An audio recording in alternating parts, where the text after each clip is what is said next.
সুপ্রিয় এসএসসি পরীক্ষার্থী 2025, আশা করি তোমরা সকলেই ভালোভাবে পরীক্ষা দিয়েছ এবং তোমাদের ফলাফল ভালো হবে এই প্রত্যাশা নিয়ে আমি তোমাদের সাথে কথা বলা শুরু করছি। সামনে তোমাদের অবসর কিছু সময় আছে হাতে। এই অবসর সময়টুকু তোমরা কিভাবে কাজে লাগাবে সেটা নিয়ে আমি কথা বলতে চাই। আমরা বিভিন্নভাবে জ্ঞান অর্জনের জন্য বিভিন্ন পথ অবলম্বন করতে পারি, বিভিন্ন বিষয় বেছে নিতে পারি। আজকে যে বিষয়টি নিয়ে আমি আলোচনা করব তা হলো আমাদের জীবনে ইংরেজি শিক্ষার গুরুত্ব অপরিসীম। এটা কাউকে বুঝিয়ে বলার প্রয়োজন পড়ে না। আমরা দীর্ঘদিন ইংরেজি পড়ি, ইংরেজি লিখি, ইংরেজি শুনি, কিন্তু যথাসময়ে যথা উপযুক্ত ইংরেজি আমরা বলতে পারি না। আমরা বলে ইংরেজি কাউকে বুঝাতে পারি না। এটার খুবই অভাব। এই অভাববোধ থেকে আমি তোমাদেরকে অনুরোধ করব, তোমরা এই ইংরেজি কথা বলার জন্য প্র্যাকটিস করো। এই জন্য একটি কথা বলা আছে, practice makes a man perfect. তুমি যত প্র্যাকটিস করবে ততই তোমার স্কিল উন্নতির দিকে যাবে। এজন্য অবহেলা না করে, ভয় না পেয়ে, জড়তা কাটিয়ে ওঠার জন্য তোমরা বারবার ট্রাই করো ইংরেজিতে কথা বলার জন্য।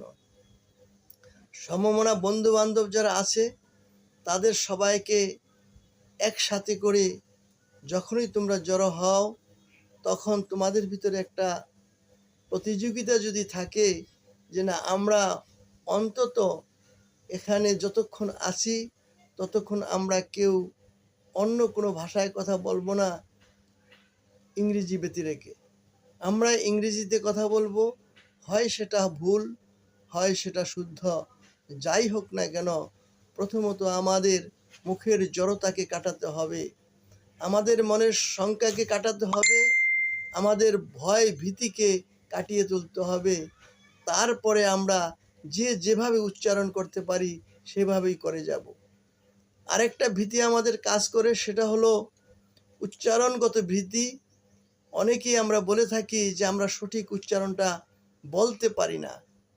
কিন্তু সুপ্রিয় শিক্ষার্থীবৃন্দ, আমি বলবো তোমরা সঠিক উচ্চারণটা জানো, কিন্তু সেই সঠিক উচ্চারণ করার ক্ষেত্রে তোমাদের অনেক ক্ষেত্রে দেখা যায় তোমাদের ভীতি কাজ করে, লজ্জা কাজ করে। যেমন সবাই জানো টেবল শব্দটা সঠিক, টেবিল শব্দটা সঠিক না, তারপরে তোমার আমার মুখে সেই টেবল কথাটা আসে না। ডিরেক্ট কথাটা তুমি আর আমি সবাই জানি, কিন্তু আমরা কেউ বলি না, আমরা বলি ডাইরেক্ট। অ্যাজেক্টিভ কথাটা আমরা সবাই জানি, কিন্তু আমরা অ্যাজেক্টিভ বলি না, আমরা বলি অ্যাডজেক্টিভ। এডুকেশন আমরা সবাই জানি, কিন্তু আমরা এডুকেশন বলি না, আমরা বলি এডুকেশন।